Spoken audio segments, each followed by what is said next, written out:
Hello, everyone, and welcome back to my channel. Winter is here, quite literally. Let me salute this gentleman in my chat here because he is always the first one in. And I really appreciate that. I appreciate the support. I appreciate the likes before the stream starts. That lets me know people are looking for this and they're looking for me.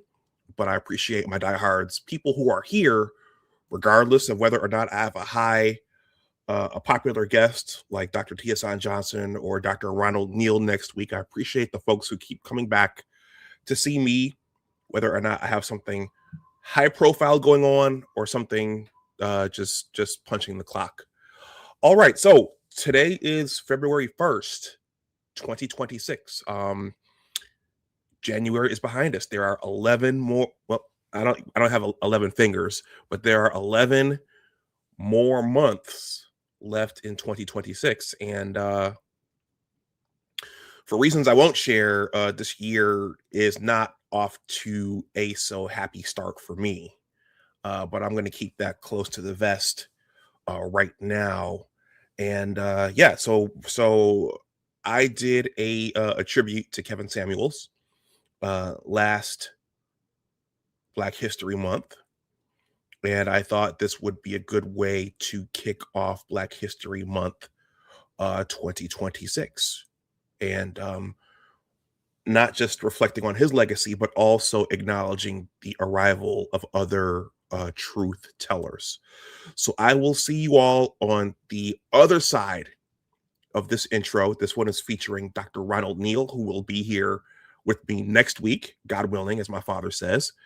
And yeah, I have 3 videos I'm gonna show, and hopefully I can wrap up within an hour, maybe an hour and 15 minutes. So I'll see you on the other side. Let me know what you think about any of this. No matter how long you stay, please smash that like button. And if you are new, please consider subscribing to the channel.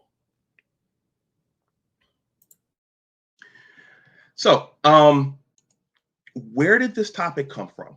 So I'm going to admit that because of where I come from, see, in this world, we're all living in different worlds, and not everybody is privy to the same information. And why is it that we don't have community? Like I said, I talked about the Nigerians.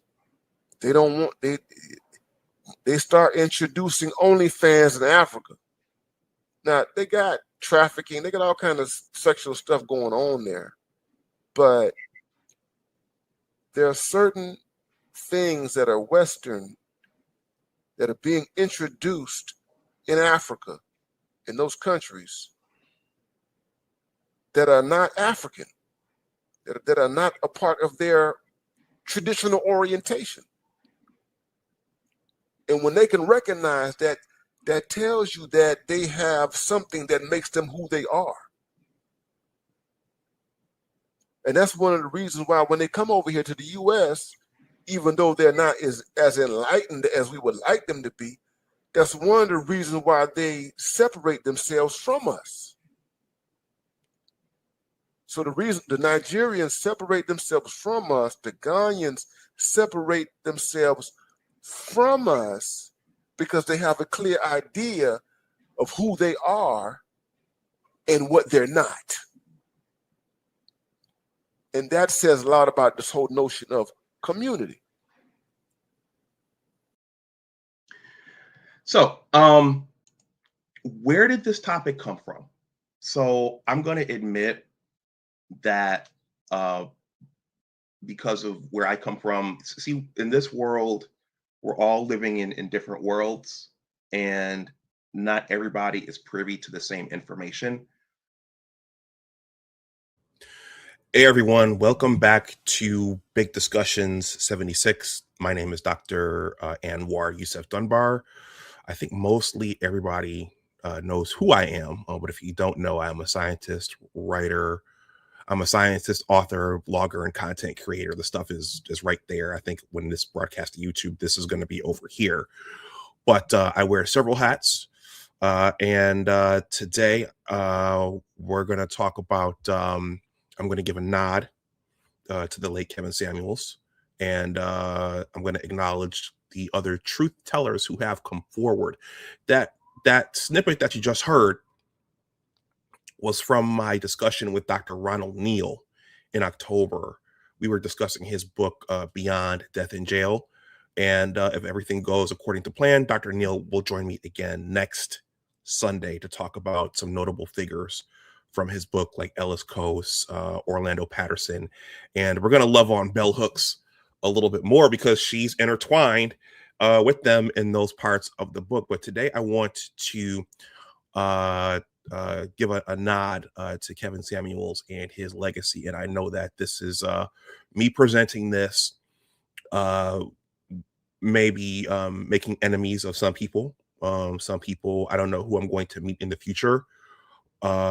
People find your content. This is from experience. People find your content and they're furious with you if you stand in solidarity with certain individuals, and if you mention certain individuals in your content, that people will hold that against you. And maybe I'll talk some more about that before the stream winds down. Before I get started, I'm not rocking my normal sweater and scarf, even though the weather outside mandates it. Fortunately, I have heat in here, so I'm wearing a piece of merchandise that my brother Amal Dunbar has started making. He started throwing his hat into the merchandise realm, and for those of you who watch my science and technology channel, my brother has taken an interest in AI art, artificial intelligence art, but focusing on notable Black inventors and scientists. And so this is one of his first shirts. This is Elijah McCoy, the founder of the creator of the real McCoy, which is the self lubricating engine, or that invention gave rise to the self lubricating engine. I won't get too much into that. You can look that up yourself, but you can also look up Elijah McCoy, and you can purchase shirts like this from my brother. If he doesn't show up there in the chat, we'll leave information underneath the video, and his Cash App is on here. I can't, the camera's so far away, so I can't see it right now. But maybe, no, he's got the patent and stuff over here.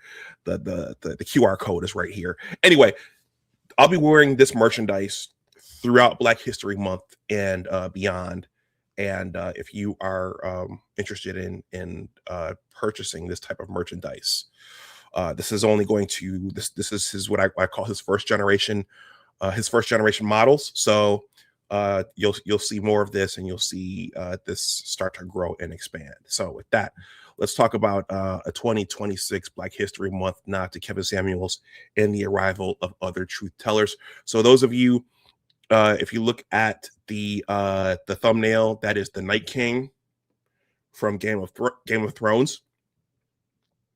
That is the Night King from Game of Thrones, and there's an iconic scene after one of the episodes where Jon Snow and other untransformed wildlings and members of the Night's Watch, the Night Watch, the Watchers of the Wall, they're retreating from the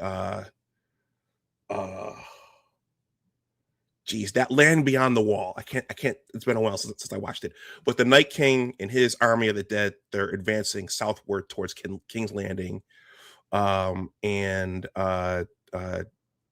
Jon Snow, they barely escape. And the Night King, as they're escaping, the Night King is holding up his hands like, we're coming for you. So winter is coming. And that's something that when Kevin Samuels exploded, that's a theme that he started espousing on his channel for his female callers, because that's when he really blew up, is when he started engaging with the women. So for this Black History Month, I'm sorry about that. That was the introduction. For this Black History Month, I'm going to start with a discussion about Kevin, but also noting the truth tellers. So before I jump in, I'm going to say that this isn't going back to the Dr. Neal introduction. This isn't our parents, our grandparents, or our great grandparents' Black community or Black America. This is something very, very different, and it's been intentionally made different, and it's begun atomizing and fragmenting, perhaps beyond repair. Okay, so this is very, very different than the community that our parents and our grandparents and their parents experienced, and it's created a whole different set of experiences and a whole different set of social circumstances. Whole bloodlines are crashing. Lots of new generations are not being created, and that's the case for the country in general. But it's not the same foundational Black America that my parents and your parents and their grandparents experienced. And that's part of what Dr. Neal was talking about. I've covered George Fraser. I believe it's Dr. George Fraser, Mr. George Fraser. He's a Black wealth gentleman, and he's been sounding the bell in his last years about this, about Black marriage going down, about the community going away, and us having to do something about it. I'm going to play this short, and then I'm going to move on. I've played this several times, and I've affectionately started calling it George Fraser's Quest. You guys keep letting me know what you think there in the chat. If you don't think anything, that's fine. But certainly these are more fun with engagement from the audience. So, yep, George Fraser. Those of you who have been following me, you've seen this ad nauseum, but I think it's a fitting start. Fair use, fair use. Get married. There is no culture in the history of humankind that has risen to maximize their full human potential without family at the center of their culture. This only exists. This is an interesting but negative statistic. This phenomenon of the existential crisis of our family only exists among African American Black people. It does not exist on the continent or anywhere else in the diaspora. So there must be something in the water. We must fix this. It is a lot easier said than done because it is impacting our wealth. Quick statistics. For 350 years, household median income was dominated by white people. They were number one in this country.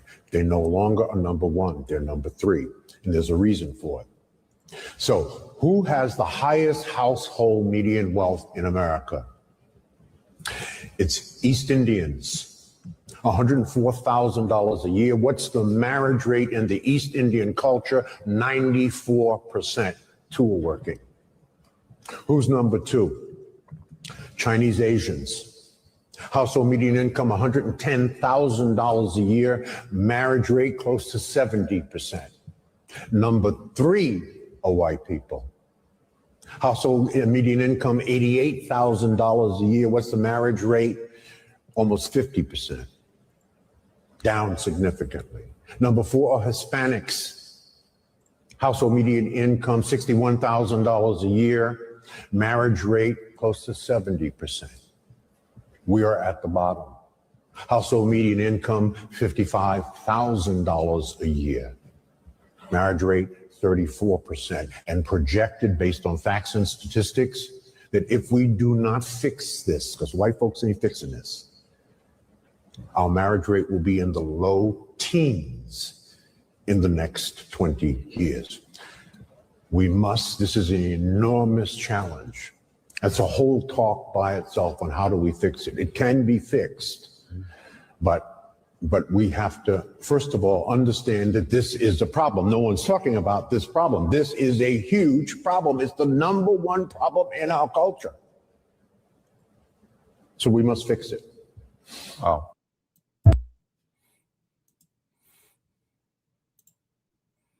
All uno momento.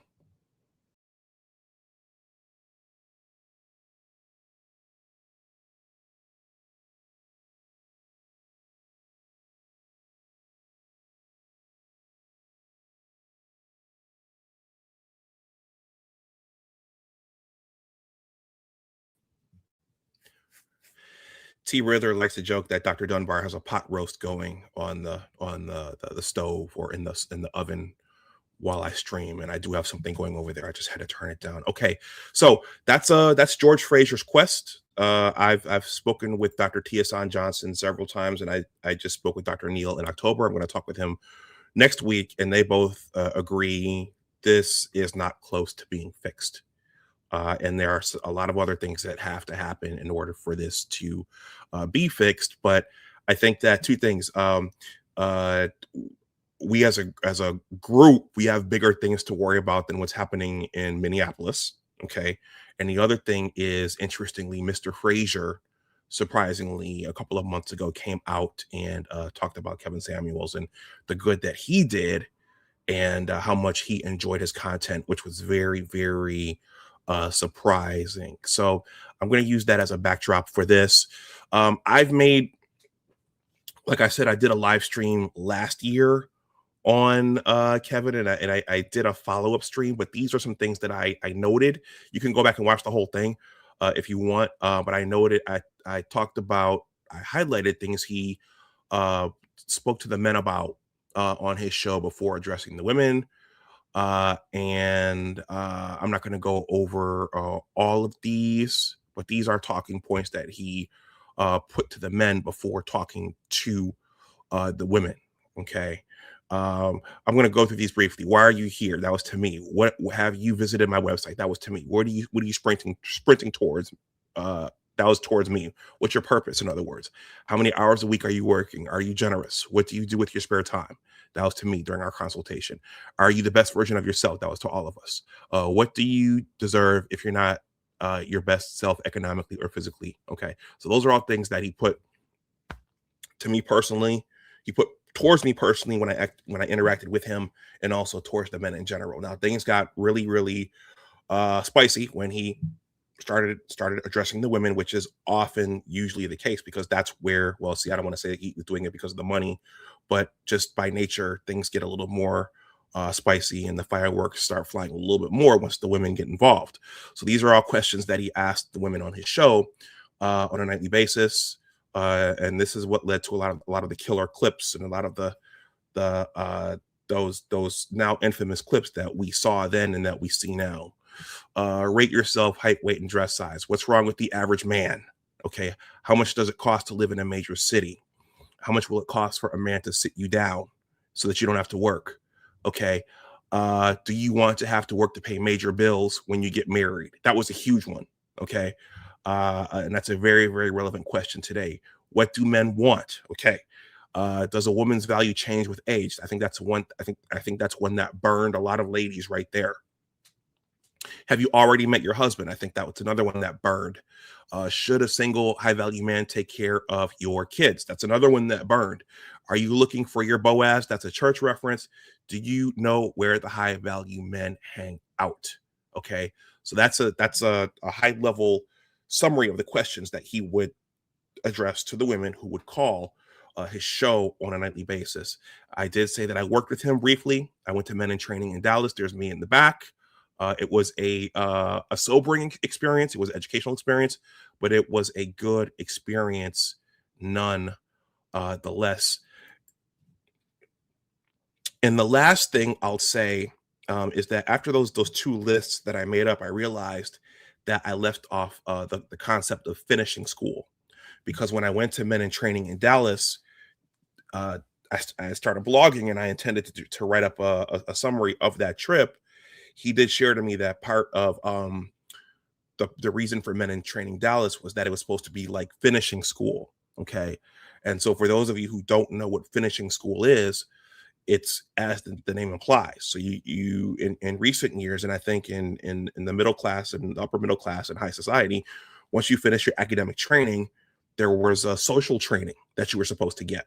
Okay. For men, that was wearing suits, holding doors for ladies, putting on fragrances, things your father should have taught you. Okay. That was finishing school. For the ladies, it was learning how to be feminine. Okay. It was, you see in the movies, ladies learning to sit at a table a certain way, learning to walk and balance a book on their heads a certain way, learning where all the forks and knives are at a formal dinner. Okay, that's finishing school, learning how to be husbands, learning how to be wives. And these are all things that were stripped away over the last 20 years. And I think that a lot of those elements, either they were stripped away or a lot of families were just unaware of them. And a lot of people came out of their professional training without those things. Okay. And these are themes, these are things that came out of his show night after night after night. Okay. Finishing school. So I'm going to show 3 videos here. One of them is from my library because I hosted Anita Stoudmire from the Better Love Movement a couple of weeks ago, probably 2 weeks ago. And I asked her whether or not Kevin offended her. Okay. Because what you'll find is that his name, I don't want to say it causes violence, but it causes a lot of hard feelings. Girlfriends will cut you off. Other female acquaintances will get ready to fight you tooth and nail over him.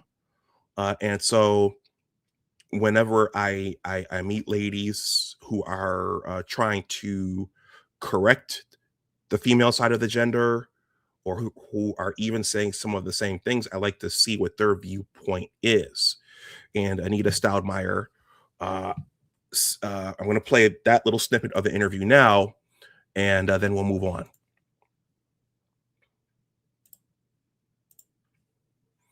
And shout out to Anita. She just dropped the 3rd book. In this first book, I think a lot of people are looking at this now, and I think it's something that's been overlooked. The second book from Anita is called Choose Well.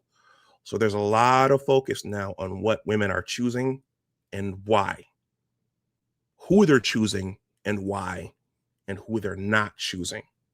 Okay, this is something that's been overlooked for a number of years now and in a number of families. All right. Please let me know what you think about any of this in the comments section. I had someone come in the chat last year and say, this is Black history. Yes, it is. It absolutely is. Just like George Floyd, just like Patrisse Cullors and Opal, and I can't think of the third Black Lives Matter lady, but this is all part of our history now. Let me choose well. Okay, I'm going to play a snippet of this. I would say fair use, but it's from my library.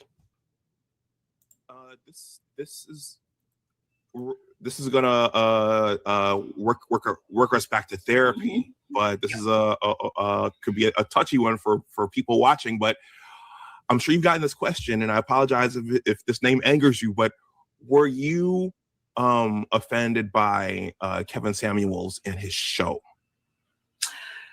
No, because we, if I'm being honest, 90% of the way we see things going today, we were in agreement. So 90% of what he said, I was in agreement.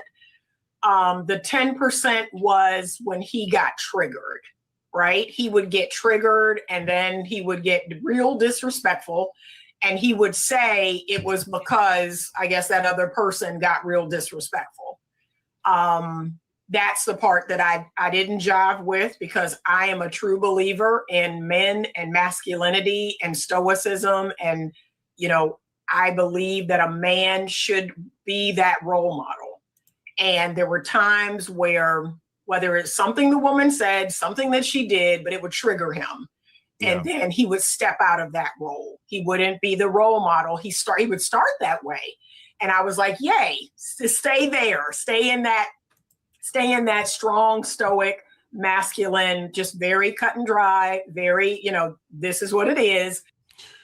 So for those watching and those in the replay gang, do you notice and salute to Anita for all of your hard work, which she's emphasizing is stoicism and control of your feelings, and not going down in the mud. I think she says that in a moment. I think some of that during Kevin's show was for show and for reaction, but also some slick and greasy things were being said to him on a nightly basis. But look at what she's emphasizing: stoicism, control over your feelings, not getting emotional. I think that's something, you know, we've kind of gotten into this era of, you know, you should share your feelings, you should be you should be vulnerable, okay, as men, okay, but bad things can happen if men don't have control over their feelings and start getting emotional, whether it's with another man or with a woman. Fair use to me. But if he got triggered out of that, he would then reveal this other side of himself, and it would be disrespectful. You know, it would be real disrespectful. It would be petty. And see, I don't come from that land. So that part would kind of turn me off, because I'm like, yeah, see, you done lost me. You lost the frame of the conversation. So once a man loses the frame of a conversation and he kind of gets down in the muck with the woman, it's like two women. So that very much turned me off. But what he was saying, we're the same person. I have been accused of that. I've been accused of saying some of the same things that he said. Okay. Being mindful of getting down into the muck. Okay. So there was the 10% she disagreed with, but the 90%, she agreed with the 90%. Okay. And Anita's got her own channel. She's her own woman. So, but I thought it was important to ask that, because I've witnessed from the female side of the gender a lot of blowback and a lot of vitriol just at the mention of his name. Fair use, fair use. Please smash that like button no matter how long you stay. I just happened to be in female form saying it. So it was not what he was saying. He wasn't wrong. And as many people who are true, like Kevin Samuels fans, there were plenty. I've even posted plenty of videos where he was telling men about themselves. Like, dude, you don't have a job. Like, you want a feminine woman and you don't work. Like, you know, so it wasn't just coming for women. He and I thought the same about a lot of things. Like, a man should strive to be the best version of himself, and a woman should be the best feminine version of herself. Right? And that we have roles. Like, I'm a big believer in that. I'm a big believer in gender roles. I am the woman in the dynamic. I have the parts to prove it. And I want the man to be the man in the dynamic. So 90% of what he said, I agreed with, because I was like, yeah. I mean, now he talked about men exercising options, and if they make a certain amount of money, they're allowed to cheat. No, I'm never going to agree with that. But like I said, more often than not, we're saying the same thing, he and I. Capitalism was never designed to help you thrive. It was designed to keep you exhausted. Okay. I think I'll stop that there. I think I did. Well, you know what? Let me play this next question, because it relates to therapy, why he advocated for therapy as much as he did. So fair use, fair use. I'll play a few more minutes, then we'll move on. Now, as a therapist, I asked Jeff the same question. Why do you think he championed therapy as much as he did for the callers into his show? What was he seeing? And likewise, what do you see that might have caused that? Well, I think the biggest problem in the community, period, and I'm not even going to pick on the Black community, I'm going to say across the board, is just emotional immaturity. I think people today, and it's like shocking, you know, I pride myself in being a good grown-up. I love being a grown-up. I love being the bigger person. I love being an adult. And I don't understand people above the age of 21 who don't want to be that. I don't understand that. I had a childhood. I had a very good childhood. I got to soak up my parents' resources for about 18 years, and I had a great childhood. But I truly believe that, once I became an adult, now I'm in charge of having a great adulthood, and I'm really good at it. I'm really good at it. So I'm shocked by the number of people, men and women, who do not want to grow up. They don't want to be emotionally mature, financially mature, mentally and spiritually mature. And I think he saw a lot of that, just women who were emotionally immature. They didn't want to grow up. They didn't want to leave that maiden princess archetype. I pride myself on being the queen. I pride myself on being a sage archetype woman, someone who's older, someone who's earned every day of every year that I've been here. I'm very proud of that. I'm not going to try to compete with younger women. I'm not interested. Like, I love everything that I've learned in my almost 58 years of living. I love it here. Okay, I'll stop that there. But that was her take on what she thought of him, and also why he advocated for therapy the way that he did. Okay, if you guys haven't seen it, that was the last live stream before this one. Shout out to Anita Stoudmire from the Better Love Movement. This is her second book. This was the basis of our discussion, and she just dropped another ebook. So that sister's doing some very, very good work. Peace to Triv. He says, peace. And then Ant Dog says, Arrested Development. Salute to you, Ant Dog. Thank you guys for stopping through. And also let me know what you think about any of this as we go on. I have two more. This next one is very short. If you watch MTR, you have seen this lady. Okay, this channel is called Family Still Matters. And I think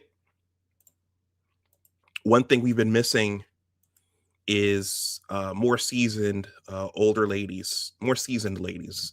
I shouldn't use a double adjective there, stepping up and saying some of these things, like Shahrazad Ali. And I do want to do something on Shahrazad Ali before the month is over.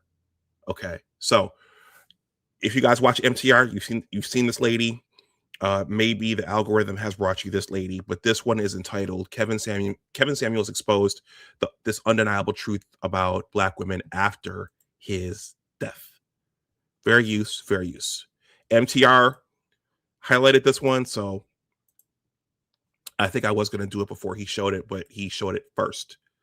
Fair use. Please smash that like button. Please consider subscribing to the channel if you are not subscribed. If you want to make a donation to the channel, you can use the ticker. You could send a super chat if you see fit to do so. We live in a time where truth teller is rejected while they are still alive, mocked for their honesty, vilified for their courage, and blamed for the discomfort their words expose. Then when their voice is silenced, we rush to call them necessary. We suddenly acknowledge their value, and we mourn what we refuse to honor while it was still before us. And that is not wisdom.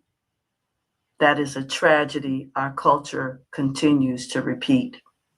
Welcome back to Family Still Matters. I'm Deborah. Today I want to take time to thoughtfully honor the life, the voice, and the contribution of Kevin Samuels.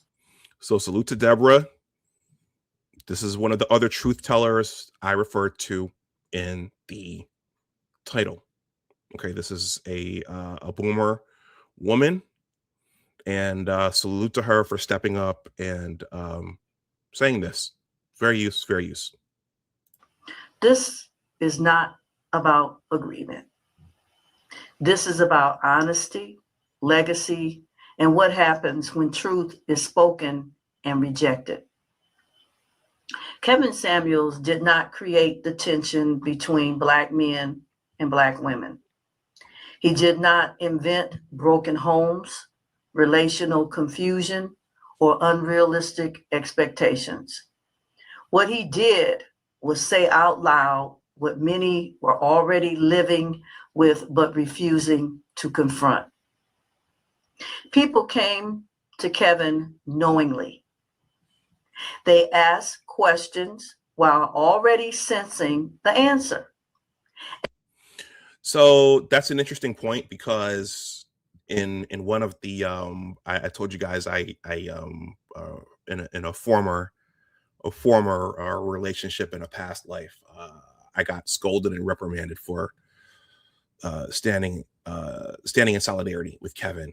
And one of the points I made was, okay, well, these ladies are going to his show. They're calling into his show. Well, it doesn't matter. He's disrespectful. He's this. He's this. He's this. Okay, so she just basically kind of said something similar. People were going there. All right. And when the truth confirmed what they feared, the anger was not turned inward, it was turned toward him. He spoke about accountability, about choices and consequences, about time, standards, marriage, and responsibility. These were not new ideas. They were simply ideas our community had stopped wanting to hear. Truth is not rejected because it is wrong. Truth is rejected because it requires change. Kevin Samuels refused to participate in a culture where feelings are protected, but outcomes are ignored. Here is something we must carry forward. When feelings are protected, outcomes are ignored. That sounds an awful lot like only God can judge me. Yeah, that's what I thought about when she just said that, the whole only God can judge me piece, which is a popular, at least it became a popular saying in my generation. So maybe you guys have heard it too. Fair use, fair use. someone challenges your thinking, pause before you attack them. Truth that never disrupts you is rarely helping you grow. Correction is not cruelty, and honesty is not hatred. What was most heartbreaking was not disagreement while he was alive. It was the response after he passed. To see people celebrate a man's death, a man with a family, a history, and a purpose, reveals something deeper than offense. It revealed unhealed pain. When someone's passing brings joy instead of reflection, it does not prove strength. It exposes brokenness. So some notable people who celebrated, I'm thinking about the Fox Soul ladies, Vivica. I think Vivica went on camera as saying this is karma. So, but there were lots of celebrations when he passed in 2022, I believe. Fair use, fair use. Please smash that like button. This is the second video. I'm going to show one more. Disagreement never excuses the loss of humanity. Years later, many of the warnings Kevin Samuels spoke are now openly discussed. The rising of loneliness, the declining in marriages, confusion in dating, and growing resentment between men and women. What was once mocked is now quietly acknowledged. Truth does not need applause to be true. Time eventually confirms what pride tries to silence. Did you notice what she said was what was once mocked? What was once mocked is now quietly acknowledged.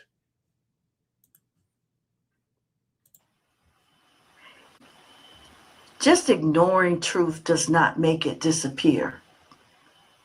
It only delays the consequences. This conversation is bigger than one man. It is a warning to all of us. If we silence every uncomfortable voice, we should not be surprised when wisdom feels absent later. If someone is willing to speak honestly without malice, they should not be destroyed for it. Not every truth teller is gentle, but that does not make them evil. Sometimes love shows up as correction. I'm not asking you to like this video. I'm asking you to leave a comment. Thoughtful, respectful, honestly. What did Kevin Samuels' message reveal to you about relationships, accountability, our culture, or even yourself? Let's talk without rage, mockery, or dismissal. If you want healthier families, stronger relationships, and a more grounded community, we must learn to honor truth while it is still speaking, and not only after it is gone. We must choose humility over hostility, and we must remember that truth, accountability, and correction are not enemies of love. So that was said often in relation to him.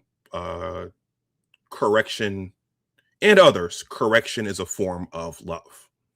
Okay. It may not feel like it, but correction is a form of love. All right. They are often tools God uses to heal us. Thank you for spending this time with me. This is Family Still Matters. I'm Deborah. And as always, family still matters because God is the author of family, order, and truth. May God richly bless you. Okay, so that's Deborah from Family Still Matters. Okay, and that is entitled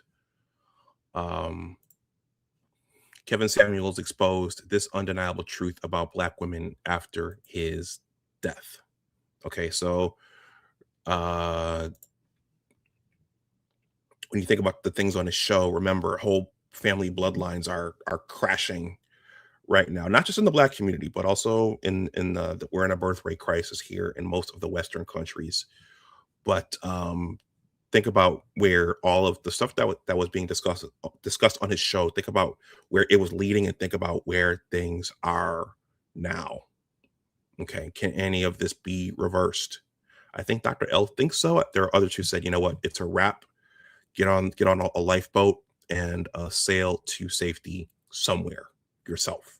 So, but this, everybody, whether you loved them or hated them, this is all a part of our history, and it's unfolding right now in front of our eyes. Okay, last one. This last one is going to be about 15 minutes, so I'm going to have to try not to prolong it too long. But when you're using the Dr. Thunder model, you have to stop so you don't get a copyright strike, and you're just not sitting and watching someone else's video. You have to stop and give reaction to it.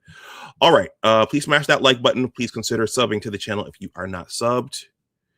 This is kicking off Black History Month 2026.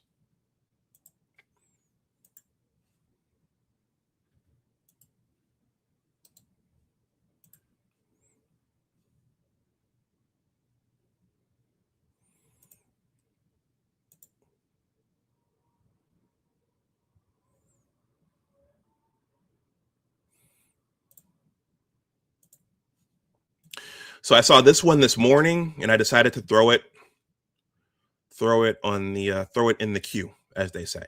So that was a more senior woman talking. Now you're going to hear thoughts from ladies my age and younger, probably about my age, but also a little younger as well. Jason, first of all, Ant Dog says, salute to you, Doc. Thank you. This is a steady dopamine drip as I'm building out AI workflows, currently advancing in my healthcare tech career and building my empire. Salute to you, Ant Dog. Keep up the good work. And then Jason Chatelaine 7252 says, once again, what you say is true, Ant Dog. What did Ant Dog say? And then he says, I listened to this content as well. So yeah, a lot of people thanked a lot of people. Well, when MTR shows one of your videos, a whole new demographic is going to see it. But if you look under that one, people will say, well, MTR sent me here. And also thank you, Deborah, for saying this, because what we haven't had is more elders speaking up and talking about this type of thing. But it even though it's late in the game, it's valuable, and it's more than significant that Deborah stepped up and said that. Okay. This is the last one. I'm at 46 minutes. I'm kind of on time. Let me see. Fair use. This is from Shisha Zed. I think that's how you pronounce this gentleman's name. Okay, give him a like there. I was watching this on another channel. I have several channels. All right, fair use.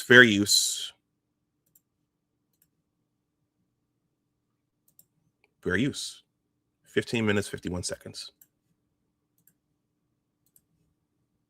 Over 50 are lonely.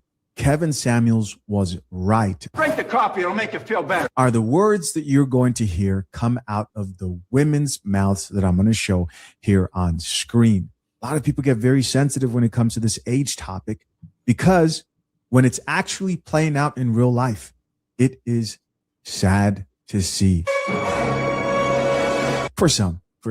For others, it's kind of like, we told you. You had your chance. Now drink the coffee. Let's go. So again, that the age piece, yeah, that was very, very sensitive piece of Kevin's show, because the question he asked was, okay, well, if you're post-wall, are you is an older woman as valuable as a younger woman, and what makes a woman's value? That's a line that got blurred, I think, probably going from the boomers to the Gen Xers, but that question, that discourse certainly caused a lot of heartburn and a lot of anger. Get it. Admit this. Most single women over 50 won't admit this, but here's the real truth. Let's hear it. Yeah, we can go out, we have fun, we travel, we go out with the girls, we go to yoga. A lot of people are acknowledging the whole travel piece. Okay, that's high on the priority list for a lot of ladies, the travel piece. We were playing pickleball, tennis. We have great lives. We pay our own bills. We afford our own homes. But at the end of the day, when you come home late at night to an empty house, or maybe even your dog, it's lonely. And I know, because it hit me hard.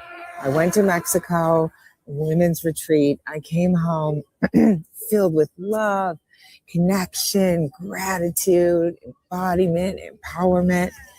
When I walked in that door and it was dark, and yeah, my dog was there and I loved him so much, but it was lonely. And then I slipped and fell in the bathroom, and I was all alone, and I was scared. So the truth is, having a partner, most single.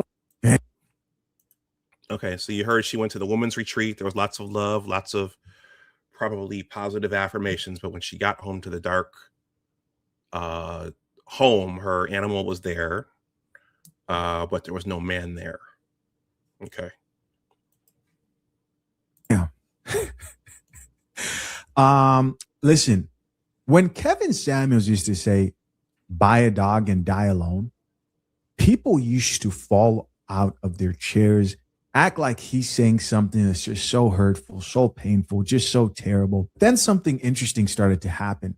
Women started to say it themselves. They would say, listen, if I don't get the man of my dreams, right, the mythical man, then I just would rather buy a dog and die alone. And I was like, yo, hold up. That's what Kevin Samuels used to say.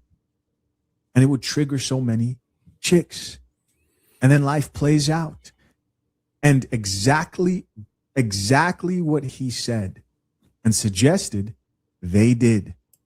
And I just think it's so crazy to see this play out in real life. Kevin Samuels was right. I'm gonna throw one more log into that fire. I can think back to one of my plus ones. I don't think Toya's watching this, but one of my plus ones from South Florida.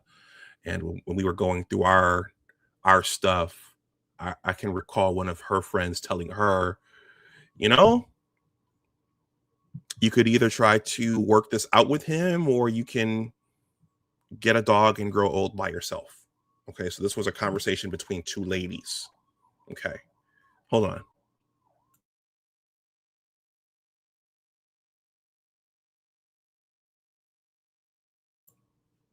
I'm right next to the patio here, so when ambulances and fire trucks go by, I can hear them. Hopefully you guys didn't hear it. Let me know what you guys think about any of this in the chat. I'm gonna go for a little bit longer, and yeah, let me know what you think in the chat. Fair use. I hate to admit that so much, but got to give credit where credit. Let's go back to what she said to see what she hates to admit.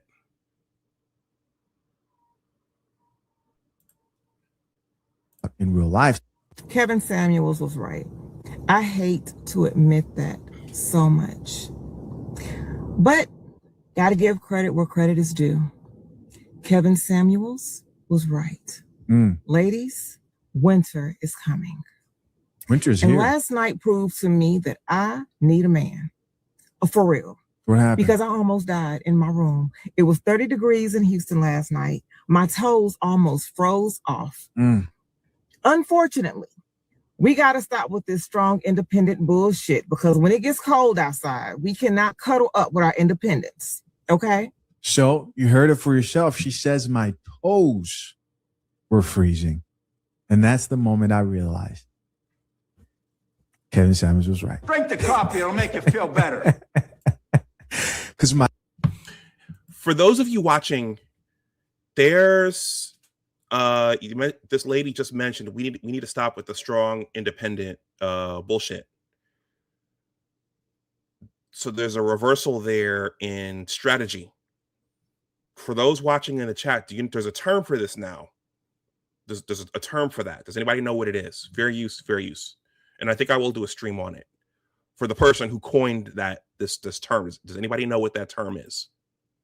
My toes were freezing, y'all. That's crazy. A quick moment for the sponsor of this channel, fathershaverights.com. She thought she was in the clear. For years, she cashed child support checks that she knew she was being overpaid on. She kept the money, never looked back. But when the math got rechecked, after dad took her to court, the truth finally came out. She'd been overpaid nearly $8,000. In court, she swore it was not her fault, claiming she tried to fix the situation twice, but the judge didn't believe her. And now she's paying it all back. Every dollar she wasn't owed. Gentlemen, let's. Whoa. Septum ring and a ring in both nostrils. Whew, looks like trouble. Okay, nobody knows what it is. There's a term for this. There's a term for this reversal of course. Okay, let's stop the strong independent thing. There's a name for that. To the response to that. Does anybody know what it is? Fair use. Let's be honest, child support isn't always fair. That's why fathershaverights.com is creating the custody prep guide for men, presented to you by expert attorneys to help fathers know what to do, what not to do, and how to protect themselves at every step of the custody process. Click the link pinned to the top of the comments. Join the waiting list for the custody prep guide for men. Yes, I have an amazing blanket and central heat and all that stuff. I didn't turn the central heat on last night because I didn't know it was going to be so cold, but that's neither here nor there. The point of the matter is, I should have been cuddling up with my man. Okay? I should have been increasing my body heat. Okay, I'll give the answer away, Jason. The term is no reach back.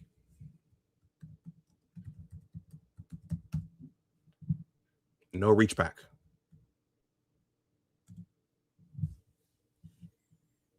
Okay, so the question now is if someone curbs you a year ago, 2 years ago, 3 years ago, back in college, and they spin the block, as Claudia Jordan said, what do you do? Do you give a second chance, or do you slap their hand away and say, no, reach back? Okay. Mr. Meach, thank you for being here. Mr. Meach is passing through. I know Mr. Z's on right now, so folks might be over there. And then a watch says, what up, Dr. Dunbar? And Brent C says, good afternoon, all. Brent C, thank you for stopping through. Everybody, please smash that like button. Jason, I just explained it. No reach back. Okay. If you're in the right circles, you'll hear that term, no reach back. Fair use, fair use. When it was cold. But you know what I was doing? Laying my strong, independent, stupid ass in the bed by myself. Now, let me tell you something. I'm done being single. I've been saying this for months, and I'm so serious. I am done being single. I want to love and cater on somebody with warm flesh. She's finally ready to cater, gentlemen. She's finally ready. What are we looking at here? Let's be honest. You know, it is maybe about like in her 40s. Not too bad, but unfortunately, the war has come and gone. It's come and gone. It did its thing. People come to us and their teeth are so bad that they all need to be extracted. They all need to be taken out. Okay? I want to honor and respect somebody who can keep me warm. I'm sorry. Y'all got this single shit by yourself. I am done with it. I am done with it. It is so bad right now that I might go ahead and go to the gas station and scoop up that homeless man that proposes to me every time I fill my tank up. Damn. Now, if you notice, she said, she talked about service towards her. Someone to be in service towards her. Just an observation. Fair use, fair use. I mean, I could tell if I clean him up a little bit, give him a little haircut, he might be kind of fine. Okay? That's how cold I was last night. That's crazy. Now, do you believe it? Top comment here says, don't fall for it, fellas. And somebody else here responded back, oh, no, she says, leave me alone. And that just shows me right there. That just shows me right there that she hasn't changed. It was awful, Cloud. I mean, we knew it was, but this is the confirmation, right? Instead of trying to convince us that you're genuine, pleading your case, here you are already showing the attitude. So that's on TikTok. So for those who don't know, TikTok has become, well, a lot of people are leaving TikTok now, but it's become a de facto diary for a lot of ladies, a confessional for a lot of ladies. So who asked that? Brent C, I don't know. I don't think she said, or did she say she was in her 40s? I think Shisha said, I think he postulated that she was in her 40s. Anyhow, fair use, fair use. We got how much longer in this one? About 9 more minutes. Fair use. Jason Chatelaine, are you French? Okay. I'm going to type this in. This gentleman coined the phrase, no reach back. He makes great content. Excellent content. Fair use, fair use. Please smash that like button if any slow down here. If any of you guys want to make a donation to the channel, my information is there in the ticker, and or the super chat is live. If you're not subbed, please consider subbing to the channel. This is my first Black History Month stream for this month. And this is the shortest month of the year. So these are going to go, this whole month is going to go pretty quickly. Fair use, fair use. Lonely is lonely. I 100% disagree with you. It's not about your perspective. I don't wake up every day and go, oh, I'm so lonely. I hate my... I'm grateful every day. I live a magnificent life. I have amazing friends, family, 4 incredible children, a dog and new puppy. So my life is so full. But in the quiet moments, I don't care what anyone says, in the quietest moments, when you would love to reach over at night and have someone wrap you in your arms, I just don't buy that that wouldn't be magical. I just don't buy that that wouldn't make you feel safe, loved, and secure. I just don't buy it. So it's not a matter of perspective. It's a matter of honesty. And I'm just being raw and honest in saying that, yes, I am great, fine, awesome. And so are so many other women. But still lonely. Still lonely. Ant Dog has contributed a very, very profound observation here. I'm going to read it. He says, being observant and in corporate America for 4 years now, fully active from networking, etc., I noticed the highly degreed, aka sorority types, are typically single, and they be beautiful. Yes, Ant Dog, that I'm in the public sector, but in my circles here at church, at chapter meetings for my HBCU, at the cigar lounge, I have observed the same thing. And these are some very stunningly beautiful women. I think, though, that they are socialized to be these go-getters, these real career go-getters. I have to become president. I have to become this. I have to become that. I have to chase my own bag. And I don't think a lot of them are prepped to be wives and helpmeets. I don't think they're prepped to be that. And they probably have very, very high standards. But I've observed the same thing. I did meet one at the cigar lounge one time, probably in the last year. And she said that even in their organization, a lot of the higher ups, their mentors are divorced or unmarried themselves. So I think it's a culture that's being passed down to younger generations. I don't know why they're not teaching that to the ladies in the organization, but I've observed the same thing. Thank you for sharing this.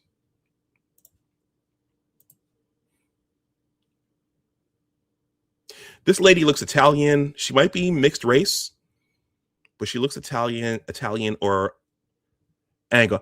Well, her hat says Italian, so I think she's Italian, but it's happening across racial lines. Question for women in their 50s and dating. How's it going for you? It ain't going too well for me because it seemed like the guys that I've met, they're trying to get something out their system, or they want you to prove something to them. We in our 50s. What you trying to do? Why are you playing games? I don't have time for that. At this point in my life, I am basically going to make a decision that, you know what, it's more than likely that I'm going to take my maiden name to my grave, because I can do bad by myself. So this particular lady, she has never been married. Well, actually, she might have gotten married and then went back to her maiden name, or maybe she was never married, but she's single now. She's an attractive woman, but well, I'll just stop that there. Fair use. And I mean, it gets lonely. Maybe I should consider a lavender marriage. Okay. When I was watching this earlier, I think let's look it up. Lavender marriage.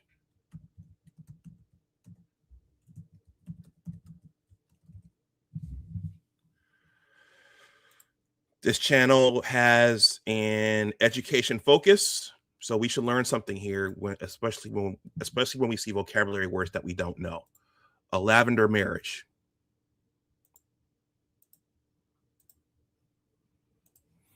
a lavender marriage.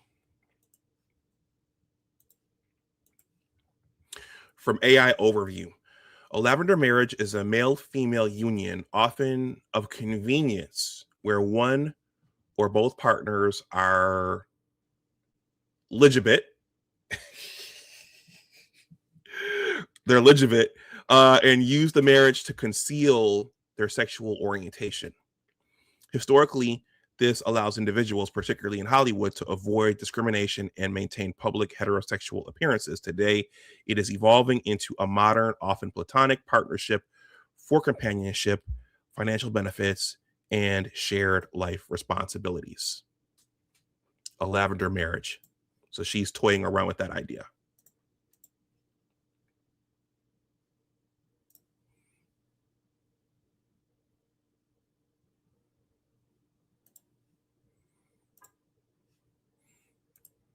And this is an attractive woman. So there's this is happening out there. Fair use, fair use. What I don't know. And somebody else here left laughing emojis. Keep your independence. You're strong. And let's see who responded. Leave me alone. There she goes. See, ain't nothing changed over here, bro. This commenter left the legendary salute. Cash salute. Let's see. Wait a minute. I think that was the same lady. I think that's the same lady who was talking about the bum, talking about her toes were going to freeze off because she's in Houston. In the previous video, she was wearing braids. Here, her hair is pulled all the way back. So I think that was the same lady.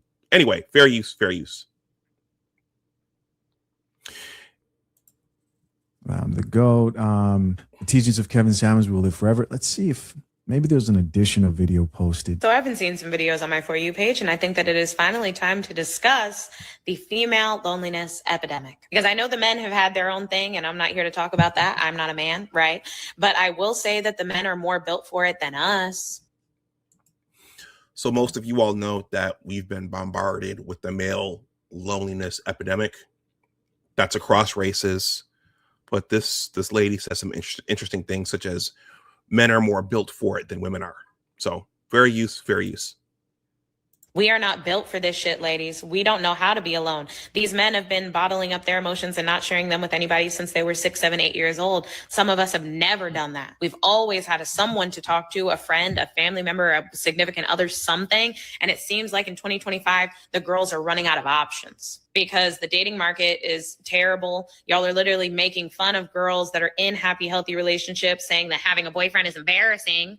Miserables. And then y'all also don't have any friends because anytime somebody reposts something that you disagree with, oh, that's how you feel about immigration policy, you're not my friend anymore. Now y'all don't have any fucking friends. Like it's not gonna end well if your requirement for somebody to have a relationship with you is that they have to be on the exact same page with you 100% of the time. No one is. We are all people with our own thoughts, feelings, emotions, and ideas. And if you don't respect that in another person, then of course you're going to be by yourself. There's no one else that's going to fit that mold. I'll have to learn healthy communication skills. You have to learn healthy relationship skills. Go to therapy if you need to, do something. But if you are sitting at home right now and you don't have 5 friends that you can call, no man, and your family members just don't get you, I promise the only common denominator in all of those scenarios is... Oh, that whole thing is coming up as well. When if you notice, she said, when your family members don't get you. Okay, so family members, they are looking around and saying, okay, well, why isn't she?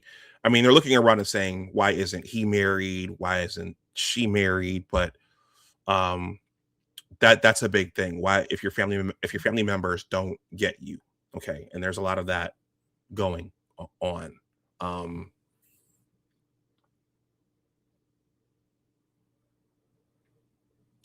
What this situation needs is more family members to step up and say if someone is doing something, and that's it's subjective, but they need to step up and give correction. That would help this all out community wide. All right, fair use, fair use. Honey, I knew these chicks was lying at the skin of their teeth from day one. Not only are they lonely, but their self-esteem is in a hot gutter trash. Just scroll on any video of a conventionally attractive man and you'll see it in the comment section. Sit there and post a video. You can do it yourself. Post a video where you can just zero in on a feature that a small population of women have, right? Green eyes, hazel eyes, blue eyes, big ass afro, locks, whatever, right? Just say, oh, if a woman has this particular feature, she's the most beautiful woman in the entire world. And watch your comment section blow up with a bunch of women dropping selfies. So I see, this is me, pick me, pick me. I have those features. And then another half of the women are going to be like, but what about these features? And what about me? And what about me? Watch. The self-esteem is in the hot. Fingernails. Raptor claws. All right. Fair use. Fair use. Better trash with their dating standards. Like in my other video that I posted 2 days ago, the septum ring girlies comment section talking about, well, I don't like you because you have long nails. Sweetheart, I don't want to be your friend. You're just proving the point on how weird and sick you are.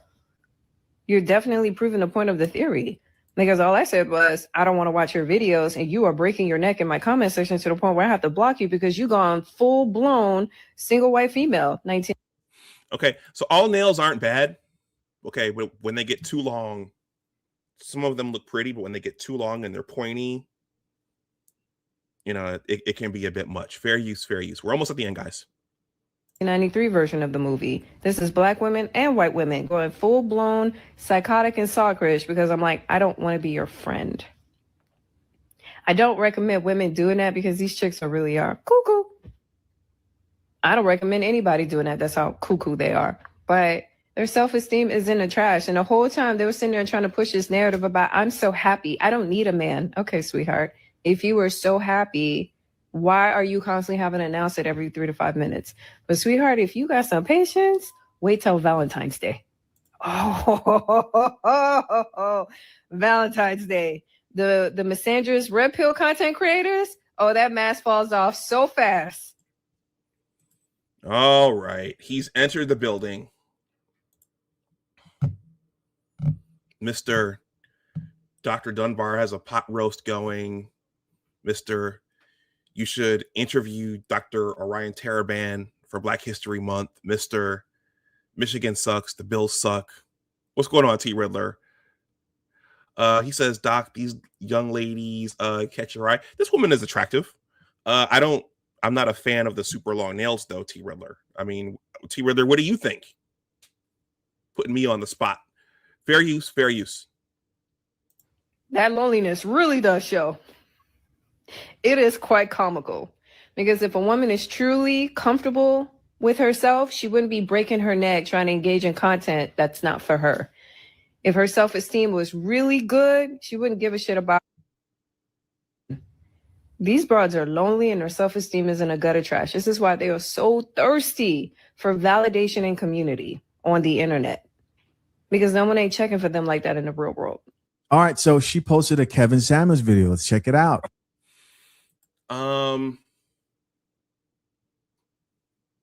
And just remember, guys, that the whole loneliness epidemic thing was pushed on us. It was all pushed on men, and now it's kind of gone full circle. If you guys want to make a donation, my stuff is there in the ticker, the super chats live, if you see fit. If not, then I appreciate the eyeballs. But please smash the like button for the engagement. If you're not subbed, please consider subbing. Let's see. And this is a former Kevin clip. It says 50-50 is a joke, lead or get out of the way. All right, 50-50. This is another flashpoint here. 50-50. And I'm gonna be honest, far too many of us black men in particular, and I was number one in this line. Growing up, shirking the masculine burden of leadership, wanting to come home to a woman that's working 50-50 as hard as I am, and need her to motivate and drive me and all this other shit. It's a joke. Other groups of men laugh at us because we are so damn romantic-minded, so partner-minded. And this is why I believe rightfully so, so many of our women have a hard time looking at us with respect. And so here Kevin Samuels is talking about the type of man who does not work harder than his woman, and he actually depends on his woman to push him and motivate him, and sort of relying on her motivation instead of being self-motivated, right? Nothing wrong here. Why? Because this fits right along with his belief that men should take that leadership, that you should work harder than your woman, even if that's working 70, 80% harder than she is, right? The problem here is this chick posted this video thinking and forgetting that Kevin Samuels focused on high value men who he put in a certain income bracket, an earning bracket, and she believes she deserves that type of man who can pay all her bills and retire her. Now, do men exist that are lazy, that are unmotivated, and that do not deserve the type of woman they want? Yes, they do. And there's plenty of videos with Kevin Samuels talking to these men. They do exist. And it would be uncaffeinated of me to sit here and say men are perfect. At that point, then we're all delusional. We're all delusional. But the irony here is that I bet you she's posting this video believing that she deserves what Kevin Samuels, which I don't use the high value term myself because, you know, I view things a little bit differently, but she believes that she deserves that type of a man. Bet you, right? That whole talk about going to the gas station and getting the homeless guy. Of course, that was a joke. Because where do you guys stand with the 50-50 thing? That's another flashpoint argument where things are going to start flying and people's feelings are going to start getting hurt. But for my hombres there in the chat, where do you sit with the whole 50-50 piece? It looks like Kevin was against that. I hear that most women in other communities, they work. And yeah, what do you guys think? There's less than a minute here. Let me finish this up. we keep telling them that we are the men we need to be because they motivate us. No, they can inspire you, but motivation needs to be you. Some of the shit I hear men talking about cannot line up with your masculinity, your killer instinct, or your body. And I would tell you, when I thought like that, I was the weak beta male version of myself. When I thought like that, I was always in a power deficit in a relationship because I was pedestalizing my woman, thinking I'm being a good man. A good man is a man who knows he can lead. And either you lead or you get out the way. Hey guys, as always, I appreciate you checking out yet another episode of Coffee Pod. To my currently engaged or soon to be. Okay, everybody, that was from oh my goodness, did I just receive what I think I received? That was from Shisha Zed. I'm sure you guys have seen him in the YouTube streets. Brent C. Oh my goodness. Let me give you a thank you for this generous $100 super chat. Thank you. Thank you, Brent C. I appreciate it. Let me give you a round of applause here. I wonder if BGS shared this. A round of applause for Brent C. Muchas gracias, mi amigo. Just punching the clock. I didn't read it. He said, I was in such awe that I received this super chat of this magnitude. He said, thank you for all you do. A great conversation as always. Thank you, Brent C. The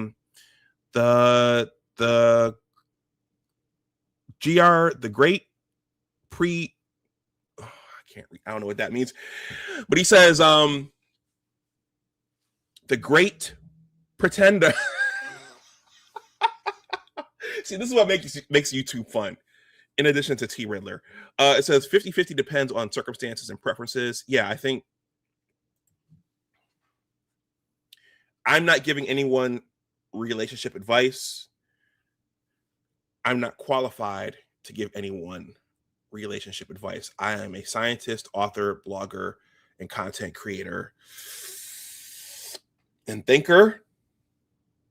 We talk about things here, but I am not giving relationship advice, nor do I. Please smash that like button, guys, no matter how long you stay.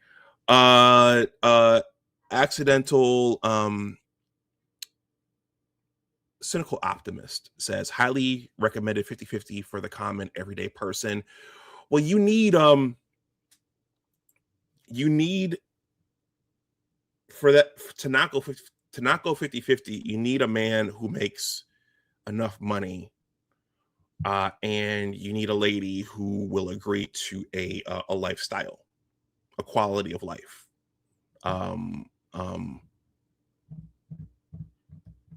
I will say this, and I'm not giving relationship advice. I think I was accused of that earlier when I got scolded for showing Kevin Samuels clips 3 years ago and standing in solidarity with Kevin. But what I will say is that it makes a huge difference if said lady genuinely likes you, or if she's just there for a transactional thing. If she genuinely likes you, things tend to be a little more pleasant. They tend to go a little more smoothly. But that's just my personal insight, not advice. Antdog says 50-50 is laughable. My old lady works, but I pay the lion's share. Her money is used to build savings and invest. That right there, it sounds like Antdog. It sounds like you all are applying the offensive philosophy that my mentor, one of my mentors, highly endorsed, which is that at least for the first year, you save one of the incomes. Okay, you live off one income and you save the other one. It's a really good idea, but you need two like-minded, equally yoked people to pull that off.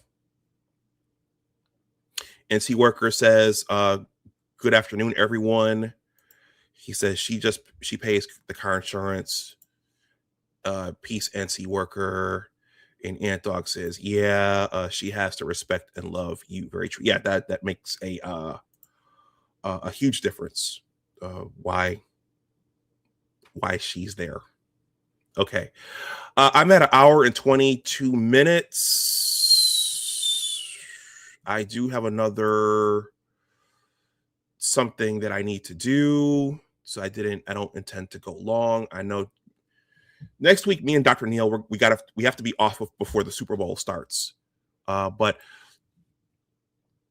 going back to the main thesis here, let me see how many likes I have. Dr. Thunder is very, very meticulous about getting his likes up. He always talks about being shadow banned. I don't know if I'm shadow banned over here. I might be shadow banned. I don't know. But okay, so I'm at 21. I have 22 individuals watching. So thank you for getting my likes up, everyone. Let's see. I don't know. I'm going to wrap this up, but going back to the whole 50-50 thing, Ask an Older Man. I don't know if you guys are familiar with him. He's a West Indian older father living in Dubai with his family, but he says you shouldn't, he recommends that you don't, in today's climate, you don't leave your wife or girlfriend at home while you work all day, because she's going to get into social media and she's going to get into all kinds of mayhem while you are away. So there is a value to her working in today's modern environment. Brand C says, de nada. Okay, a little Espanol para mí. He says, as Black men, we have access to all types of women. 50-50 is possible, but as a Gen Xer, I was raised to take care of my woman. In today's times, men and women need to prepare our futures equally. Yeah, and I think I'm not giving advice. I was accused of giving advice 3 years ago when I was standing in solidarity with Kevin.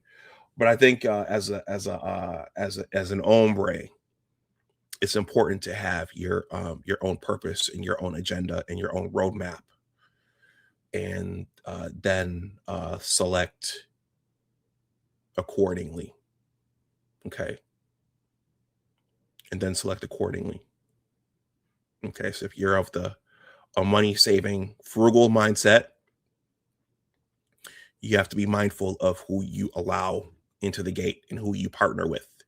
If you're of that mindset, if you're just spending money and throwing cash all over the place and you don't care about your credit, then that doesn't really matter as much. But if you're following a roadmap and you want to save and invest money, then you have some other considerations to make. Okay. All right, everyone. So that's what I want to cover today. This is February 1st.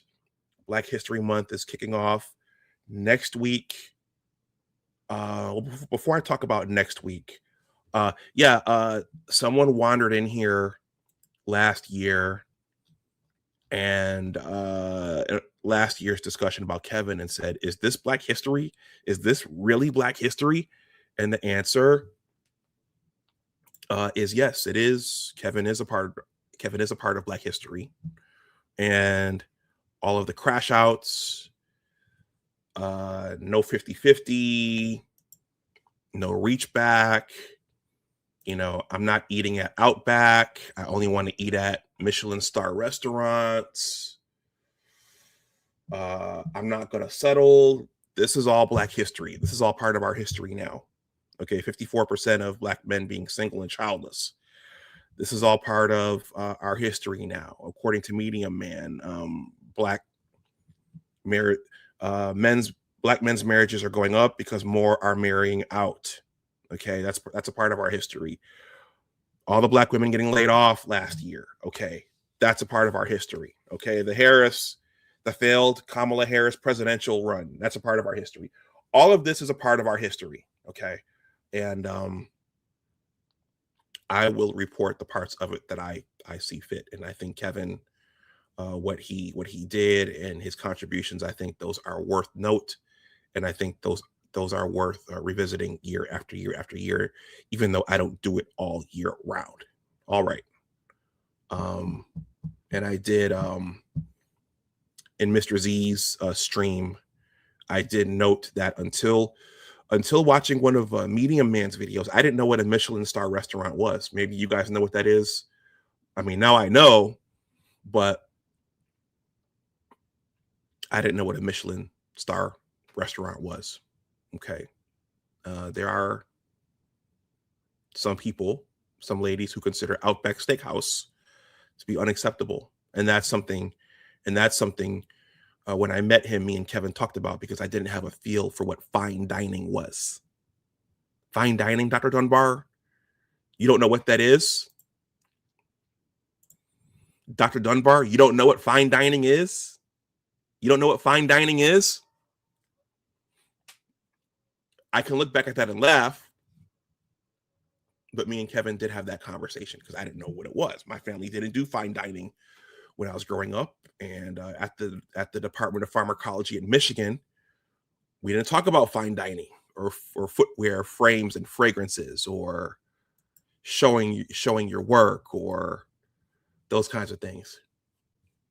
So, a watch 11 says, Dr. Dunbar, have you read Sergeant Willie P's book? If so, I would like to hear your review.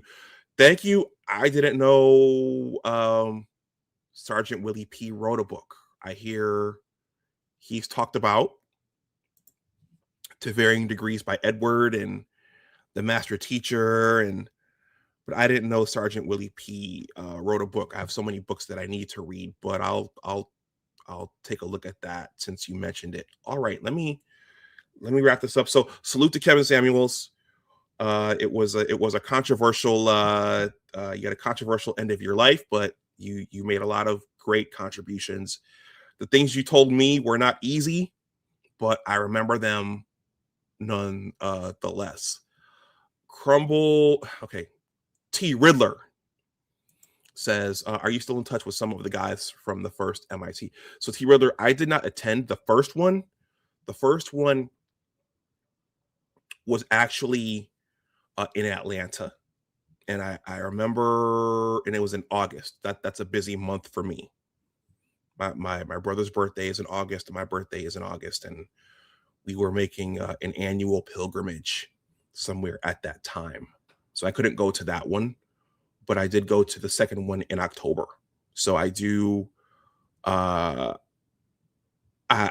do talk sometimes with some of the guys from MIT Dallas. We're connected in certain ways. So yes. All right, everyone. Next week, I shared it in my community tab. Dr. Ronald Neal. We're going to come back and focus on certain parts, a couple of select parts of his book, Beyond Death in Jail. Okay. On my community tab, I shared the entire 3-hour interview because me and Dr. Neal talked for 3 hours back in October. We're not going to do that this time because we have to get off in time for the Super Bowl. But there are some parts that I want to talk about, and he agreed to come back, which I'm very thankful for. So look out for, in this time slot next week, look out for me and Dr. Ronald Neal to huddle up and talk again about some aspects of Black history that aren't often highlighted on a grand scale. There's another comment here.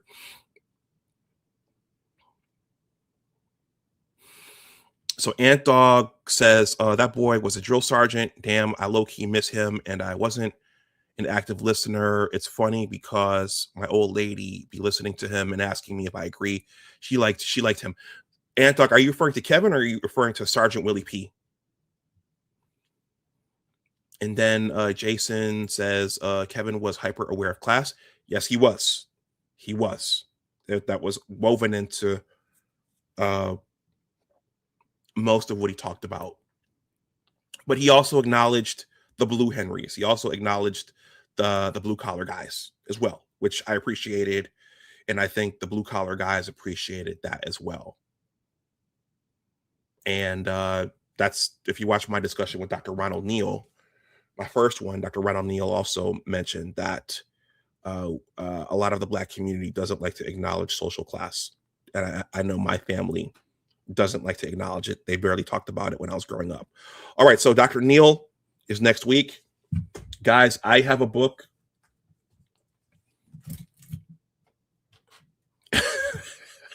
Ant Dog, that's a true story.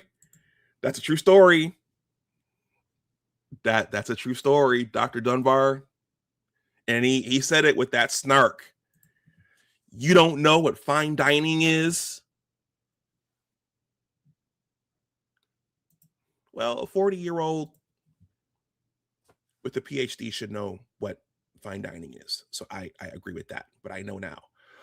I have my own book, The Engineers of Western New York Basketball Story, Part 1, Innocent Basketball Dreams.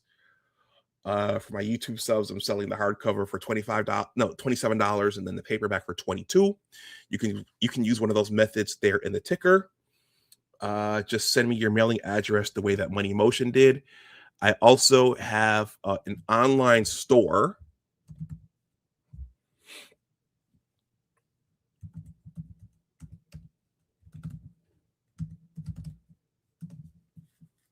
Okay. And Chrome doesn't want to go to it, probably because I misspelled it. All right. For the new people, I also have an online store. This is available on Amazon as well. The ebook, the hardcover, and the paperback editions. I only have the hardcover and the paperback here, but it's a basketball story, but it's a lot. It involves a lot of what we talked about here and what we talk about. If you don't, Men in Training. So if you want a coupon code, if you use the coupon code Go Blue on my store, I'm a Michigan alum. T-Brother knows that. If you use the coupon code Go Blue, that'll take $5 off the listed prices on my site. With this book, it's very much many of Dr. Tiasan Johnson's themes are here. Many of the themes that we talk about here in the Black Manosphere and the YouTube streets are in this book. If you don't teach it, if you don't grow your boys up and show them certain things and take care of them, they're not going to know certain things. If there are no male figures around, then your boys are not going to thrive and they're not going to know certain things. Okay. And that's an underlying theme of my book. If you don't teach it, they won't know it. And I think that's something that society, the Black community in particular, but also greater society is facing right now. Let me show you guys one last thing before I wrap up. This is a snippet from a discussion I had with Tyrell Hughes about my book before the holiday season. Let me just show this to you really, really quickly. This is brief, and this is just talks about a theme, a key theme of my book. There are a lot of underlying themes to this basketball story, and I don't want to give away part 2 at this time, but this is something in going back to my mom and her brothers, my uncles, our family. One of the biggest lessons I learned here is just what you described. Not all gifts are monetary. Okay. The biggest gift you can give someone, and to a young person oftentimes, is your time. They're going to spend that $50 up. They're going to go buy a video game. They're going to go buy some sneakers. But you showing that young man or young girl how to tie a tie, or how you shot your jump shot, or how to look out for other things that their coach is not teaching them. Maybe just taking them to McDonald's for a burger to talk. That's the most valuable gift.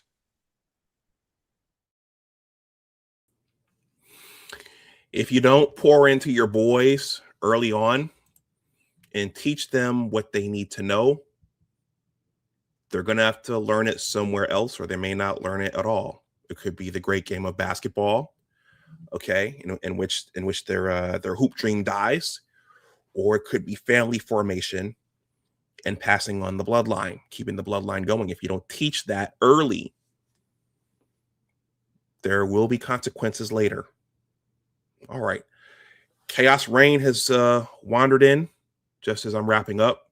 Peace to you, Chaos Rain. I saw you on Jeff St. James's show that night. Jeff clipped that, Chaos, and so you're famous, Chaos. You're famous. And Jason says the intangibles do matter. All right, everybody, let me go ahead and finish my pot roast, T. Riddler. So everybody, I might do something during the week. I have a lot of other Black history ideas, but certainly the big one is going to be Dr. Neal's return next Sunday. So look out for us. We're going to finish before the Super Bowl starts. So don't worry about us going while the big game is on. For those of you who still watch the NFL, I know that a lot of people backed off the NFL after the whole Colin Kaepernick thing. Let's see. Chaos says, did he do an upload? Yeah, he uploaded your clip, but Chaos, I don't know if you're asking about whether or not he uploaded mine, but he clipped up, my discussion with Jeff. He clipped that all up and put up numerous clips. All right, everybody. Thank you for watching. Thank you for liking. If you're new, consider subscribing. As always, remember that your attitude determines your altitude. Always try to do your best. Take care, and I'll talk to you the next time. One last story. When we were at Men in Training in Dallas, that was 2018. So I'll share this with you guys as well. That was 2018. That was pre-COVID. I was still in the middle of working on my book, and when Kevin did question me. He said, "We need to get that finished. When is that going to be done?" With some snark, but he was there to get the guys moving and motivated and on to being their best selves. So he did question me on that, and I felt a little salty about it when he did, but I got part 1 published, and he was just trying to motivate us and motivate me. So everybody, I will talk to you the next time. Thank you again, Brent, for this generous super chat. And if you're on the replay gang, let me know what you think about any of this in the comments section below. Take care. Bye-bye. everyone. Take care and bye-bye, everyone. Bye-bye. Yeah, Jason, he was results driven. He was results driven. All right. Take care.